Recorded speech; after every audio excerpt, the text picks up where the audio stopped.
할렐루야. 우리 말씀을 나누기 전에 잠시 옆 사람과 반갑게 인사하도록 하겠습니다. 하나님은 당신을 사랑하십니다. 메리 크리스마스.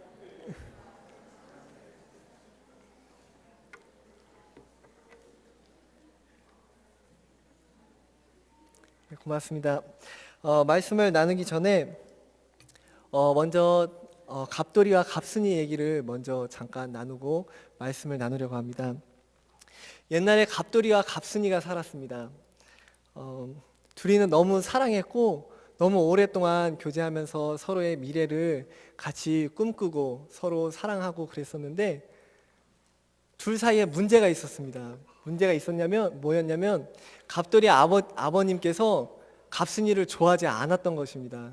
갑돌이 아버지는 큰 회사 기업의 사장님이셨고 갑순이는 보잘것없는 가정 배경을 가지고 있었는데 이 갑돌이 아버지가 갑순이와의 결혼을 원하지 않으셔서 갑돌이를 갑순이 몰래 미국으로 유학을 보냈습니다. 그래서 이 갑돌이가 유학을 가면서 자신의 갑순이를 향한 뜨거운 사랑의 마음을 전하고 싶어서 언제 올지 모르지만 그래도 그 마음을 전하고 싶어서 편지를 썼습니다. 편지에 뭐라고 썼냐면, 사랑하는 갑순아, 그동안 우리가 강변에서 이러이러한 일을 했었고 우리가 어디서 뭘 했고 같이 무슨 영화를 봤고 정말 너와 함께 있는 시간이 너무나도 좋았고 사랑스럽고, 편지를 줄줄이 쓴 다음에 마지막에 이렇게 썼습니다. 우리 4년 뒤에, 내가 유학이 끝나는 4년 뒤에 명동에 있는 명동 칼국수집 앞에서 첫눈이 오는 날 만나자, 이렇게 편지를 썼습니다. 편지를 아주 정성스럽게 써서 이 편지를 철수에게, 갑순이에게 전해달라고, 꼭 전해줘야 된다고, 이 편지를 안 전해주면 안 된다고 꼭 전해달라고 철수에게 부탁을 했습니다. 그래서 4년이 흐르고 갑돌이 열심히 공부를 해서 유학을 마치고 돌아왔습니다. 그래서 이제 첫눈이 오기만을 기다리다가 첫눈이 오는 날 명동 칼국수집 앞으로 딱 나갔습니다. 근데 갑돌이와 갑순이가 만났을까요? 못 만났을까요? 왜 못 만났을까요? 죄송합니다. 철수가 가로챈 게 아니고요. 철수는 편지를 분명히 전달해 줬습니다. 갑순이에게요. 갑순이도 그 편지를 읽었습니다. 갑순이도 그 편지를 읽고 너무나 감격을 해서 눈물을 흘리면서 4년 뒤에 내가 꼭 갑돌이와 만나서 같이 미래를 함께 해야 되겠다, 이렇게 결심을 하고 갑순이도 첫눈이 오는 날 명동에 있는 명동 칼국수집 앞으로 나갔습니다. 근데 갑돌이와 갑순이가 만나지 못했습니다. 왜 못 만났을까요? 갑돌이는 서울에 살았고 갑순이는 여주에 살았는데 첫눈이 오는 날 서울과 여주가 달라서 결국에 못 만났습니다.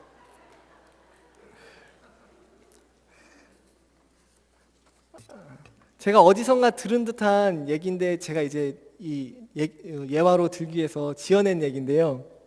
저는 이 얘기를 통해서 그런 생각을 해봤습니다. 만약에 갑돌이가 갑순이를 몇 년, 몇 월, 며칠, 몇 시 정확히 적었더라면 이 사랑이 이어지지 못하는 그런 불행한 일은 겪지 않았을 텐데, 왜 하필이면 너무 운치 좋게 너무 낭만적으로 첫눈이 오는 날 이렇게 적어서 만나지 못했을까, 이런 생각을 하면서 우리가 살아가면서 갑돌이와 갑순이 이야기처럼 의사소통이 분명하지 않아서 소통의 문제 때문에 서로 오해가 생기고 서로 문제가 생기는 그런 일들을 많이 겪는 것을 봅니다. 그런데 이런 소통의 문제가 단순히 갑돌이와 갑순이처럼 연인과의 문제뿐만이 아니라 때로는 부모와 자식 간에, 때로는 형제와 형제 간에, 때로는 친구와의 관계 속에서도 그런 의사소통의 문제가 나타나는 것을 종종 볼 수 있습니다. 그런데 저는 그런 생각을 해봤습니다. 이 세상에서 가장 소통의 문제를 겪는 분은 바로 하나님이 아니실까?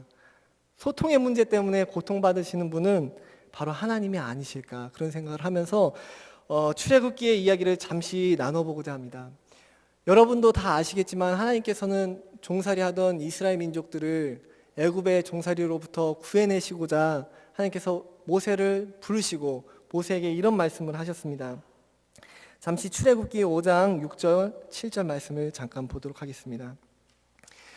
나는 여호와라, 내가 애굽 사람의 무거운 짐 밑에서 너희를 빼내며 그들의 노역에서 너희를 건지며 편 팔과 여러 큰 심판들로서 너희를 속량하여 너희를 내 백성으로 삼고 나는 너희의 하나님 여호와인 줄 알지라. 이 말씀처럼 하나님께서는 날마다 우리 삶 가운데 함께 하셔서 우리가 힘들고 어려울 때 동행하시고 우리의 그 어려운 문제들을 해결해 주시고자 그렇게 사랑으로 우리를 돌보시는데, 이스라엘 민족들은 어떻게 생각하는지 한번 보겠습니다. 이스라엘 민족들은 홍해 앞에서 이렇게 얘기합니다. 출애굽기 14장 11절 읽어보겠습니다. 애굽에 매장지가 없어서 당신이 우리를 이끌어내어 이 광야에서 죽게 하느냐? 어찌하여 당신이 우리를 애굽에서 이끌어내어 우리에게 이같이 하느냐? 이게 바로 우리의 모습입니다. 하나님은 우리를 사랑하셔서 우리를 구원하시고 또한 날마다 우리 삶 가운데 사랑한다, 우리의 모든 문제들을 해결해 주시겠다고 약속을 하셨는데, 우리는 그 약속을 믿지 못하고 자그마한 사소한 문제 앞에서도 이렇게 불평을 하면서 홍해 앞에선 이스라엘 민족처럼 그렇게 하나님께 불평하고, 왜 우리를 미국 땅에 오게 하셔서 이렇게 우리를 힘들게 하시냐고 이렇게 원망하는 모습이 우리 가운데 있지 않는가, 그런 생각을 합니다. 이 이야기 가운데서 어떻게 보면 모세 한 명만큼은 하나님의 그 뜻을 정확한 소통이 하나님과 모세 가운데서는 이루어진 것 같아요. 제가 한번 읽어보겠습니다. 출애굽기 14장 13절 말씀입니다. 너희는 두려워하지 말고 가만히 서서 여호와께서 오늘 너희를 위하여 행하시는 구원을 보라. 너희가 오늘 본 애굽 사람을 영원히 다시 보지 아니하리라. 바로 이게 하나님의 사랑입니다. 우리의 모든 문제 가운데서 그 문제들을 해결하시고 그 문제 가운데서 온전히 설 수 있게끔 사랑으로 돌보시겠다는 것이 바로 하나님의 사랑의 약속인데, 우리는 그 말씀을 믿지 못합니다. 배고프다고 떼쓰고 목마르다고 떼쓰고 불평하고 원망했던 그 이스라엘 민족처럼 우리는 그렇게 날마다 삶 가운데서 하나님의 사랑에 대해서 그 사랑을 온전히 이해하지 못하고 불평하고 원망하는 모습이 우리 가운데 있지 않았나 생각합니다. 하나님께서는 그럴 때마다 만나와 메추라기로, 그리고 마라의 쓴물을 단물로 바꿔주시고 구름기둥과 불기둥으로 그렇게 인도하셨음에도 불구하고 우리는 그 문제가 해결되면 돌아서서 또 까먹고 불평하는 그런 모습이 우리 가운데 있지 않을까, 그런 생각을 합니다. 잠시 제 어릴 때 있었던 얘기를 나눠보고 싶은데요. 저는 어릴 때 부모님께서 너 다리 밑에서 주워왔다는 말을 많이 들었습니다. 혹시 그런 말씀 많이 들어보셨습니까? 저는 어린 마음에 그 말씀을 하실 때마다 장난인 줄 알면서도 내가 정말 우리 부모님 자식이 아니면 어떡할까? 정말 주워온 아이면 어떡할까? 이런 원망을 걱정, 근심을 많이 했었습니다. 그런데 어느 날 초등학교 3학년 때쯤인 것 같아요. 이제 비가 아주 많이 오던 날이었는데 학교 수업이 끝나고 비가 이렇게 쏟아지는데 친구들 부모님이 한 분씩 오시는 거예요. 오시면서 이 우산을 들고 오셔서 한 명씩 데리고 집으로 가시는데 저만 혼자 남았습니다. 학교의 마지막으로. 그래서 비가 아주 많이 오는 날 그 비를 맞고 투벅투벅 걸으면서 나는 주워온 아이야. 나는 다리 밑에서 주워온 아이야. 우리 부모님은 내 부모님이 아닌 게 틀림없어. 그러면서 투벅투벅 걸어오면서 집에 와서 옷을 벗고 젖은 옷을 벗고 이제 이불을 뒤집어 쓰고 몇 시간이고 그냥 한참 울었습니다. 내가 정말 주워온 아이야. 어떡해. 그런데 이제 부모님께서 두 분 다 일을 하셨는데 일을 끝나고 이제 집에 오셨더니 큰아들이 막 울고 있는 거예요. 그래서 경무가 왜 우니? 엄마 나 다리 밑에서 주워온 아이야. 다른 애들은 다 우산 가지고 와서 집에 가는데 우리 엄마만 나를 데리러 안 왔어. 그렇게 울면서 몇 시간을 그냥 그렇게 울었더니 어머니가 경무가 내가 너를 얼마나 사랑하는데, 너를 얼마나 귀하게 생각하는데 너가 이렇게 울고 그러니, 그러면서 몇 시간을 저를 그렇게 달래셨던 그런 기억이 납니다. 어떻게 보면 하나님과 우리 사이에 그런 소통의 문제가 조금 있는 것 같아요. 우리가 조금만 힘들고 어려워도 하나님 사랑을 믿지 못하고 그렇게 하나님은 우리를 사랑하지 않는다고, 아니면 하나님은 정말 아무것도 하시지 않는다고 그렇게 불평을 하는데, 저는 가끔씩 거울을 보면서 그런 생각을 합니다. 거울을 볼 때 거울에 비춰진 제 얼굴의 모습이 저희 아버지의 얼굴이랑 똑같아요. 제가 어릴 때 봤던 아버지의 모습이랑 너무 똑같아요. 그리고 또 제 큰아들을 이렇게 보면 정말 붕어빵 같이 똑같이 생겼습니다. 애가 생긴 것도 어쩌면 그렇게 똑같이 생기고 하는 행동도 똑같은지, 그런 모습을 보면서 정말 세상에 그 누구도 부인할 수 없는, 거짓말할 수 없는 그 분명한 사실을 그렇게 의심했던 제 자신을 돌아보면서 우리도 하나님의 그 사랑을 그렇게 이해하지 못하고 그렇게 의심하지 않았나 생각을 합니다. 그런 모습을 보는 하나님께서는 얼마나 답답하셨을까, 얼마나 우리를 보면서 얼마나 답답하셨을까, 그런 생각을 해봅니다. 제가 20대 초반에는 연애 편지를 참 많이 썼었습니다. 제가 성격이 많이 내성적이라서 좋아하는 사람이 생기면은 직접 말을 못하고 편지를 많이 썼는데요. 20대 초반에 편지를 참 많이 썼습니다. 편지를 많이 써서 이렇게 직접 주지도 못하고 누구를 통해서 이렇게 전해준 적이 있었는데, 그 편지를 기다리는 마음이 참 뭐라고 말을 할 수가 없습니다. 혹시 연애 편지 써보신 분 계세요? 잠깐 손 들어보시겠어요? 연애 편지 써보신 분? 그 기다리는 마음이 어찌나 간절한지 모릅니다. 정말 며칠이고 정말 이 편지를 받았을 때 어떻게 생각했을까, 어떤 마음이 들었을까, 그런 생각을 하는데, 하나님께서도 그러셨던 것 같아요. 그렇게 사랑한다고 말씀을 하시고 예언자들을 통해서, 믿음의 지도자들을 통해서 사랑한다고 말씀을 하셨는데 인류는 그것을 깨닫지 못하고, 그 사랑을 깨닫지 못하고 항상 원망을 하니까 하나님께서 너무 답답하셔서 직접 그 하나님의 본체이신 예수님께서 이 땅으로 오시지 않았나, 그런 생각을 합니다. 오늘 본문을 보니까, 오늘 말씀 본문을 잠시 보겠습니다. 오늘 말씀을 보니까 요셉이 마리아와 함께 아우구스도의 영을 따라서 호적을 하러 베들레헴에 왔습니다. 베들레헴에 왔는데 묵을 곳이 없어서 여관에서, 그리고 아기 예수는 말구유 위에 이렇게 눕혀서 그러고 있었던 모습이 오늘 말씀 본문에 나와 있습니다. 이 말씀을 보면서 저는 그런 생각을 해봤습니다. 귀하고 귀하신 하나님께서 인간의 모습을 띠시고 이 땅에 오셨는데, 우리 인간들은 아무것도 준비하지 못해서, 하나님께 귀한 것으로 준비하지 못해서 하나님을 차가운 여관 말구유 위에 예수님을 그렇게 눕히지 않았나. 정말 오늘로 치면 그런 임금의 왕궁이 아닌, 메리엇 호텔이나 쉐라톤 호텔 같은 그런 유명한 호텔이 아닌 동네 여관의 주차장에서 그렇게 예수님께서 그 겨울을 보내셨다는 생각을 하면서 정말 그 모습이 우리의 모습이 아닐까, 그런 생각을 합니다. 또한 그럼에도 불구하고 말 밥통인 그 말구유 위에서 생명의 떡으로, 생명의 밥으로 이렇게 우리 가운데 오셔서, 그리고 생명의 생수로 우리 가운데 오셔서 우리를 구원하신 그 사랑이 얼마나 놀라운 사랑일까, 이런 생각을 해보았습니다.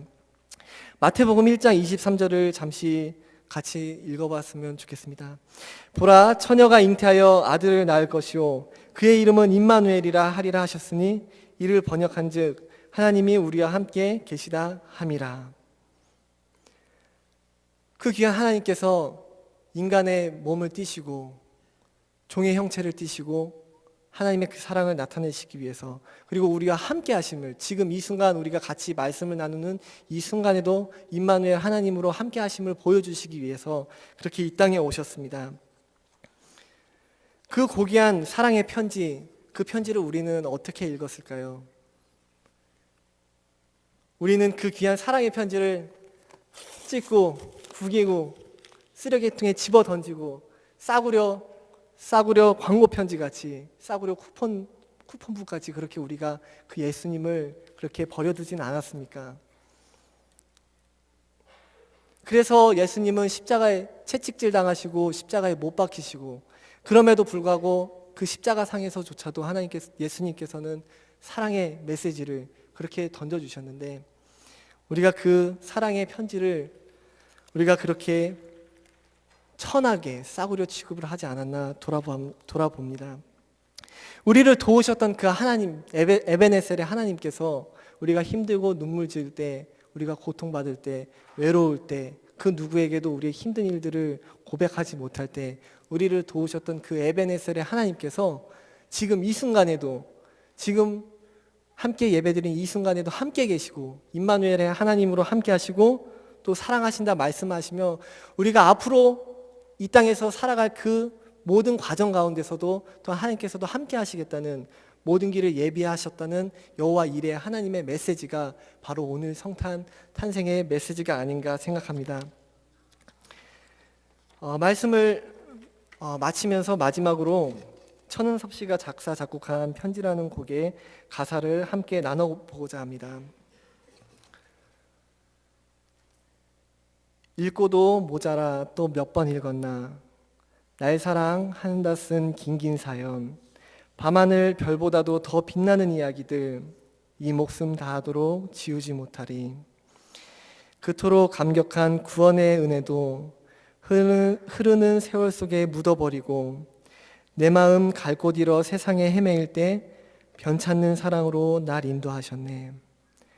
얼마나 날 사랑하면 십자가 지셨나, 얼마나 날 사랑하면 대신 죽으셨나. 오늘도 남겨두신 사랑의 사연들 다시 창세기로 읽어봅니다. 이 가사는 2절까지, 지금 제가 읽어드린 가사는 2절까지 적혀 있습니다. 저는 오늘 말씀을 나누면서 여러분께서 3절의 가사를 여러분 답장으로 한번 적어보시면 어떨까 권유해 봅니다. 우리가 날마다 사랑의 메시지를 교회에서 사랑의 메시지 선포만을 듣기만을 했는데 오늘 하루만큼은 시간을 내셔서 내가 하나님의 그 사랑의 답장을 어떻게 적을지, 그 하나님의 애타는 마음의 답장으로 한번 사랑을 표현해 보시는 날이 되기를 권유하면서 기도하면서 말씀을 마치도록 하겠습니다.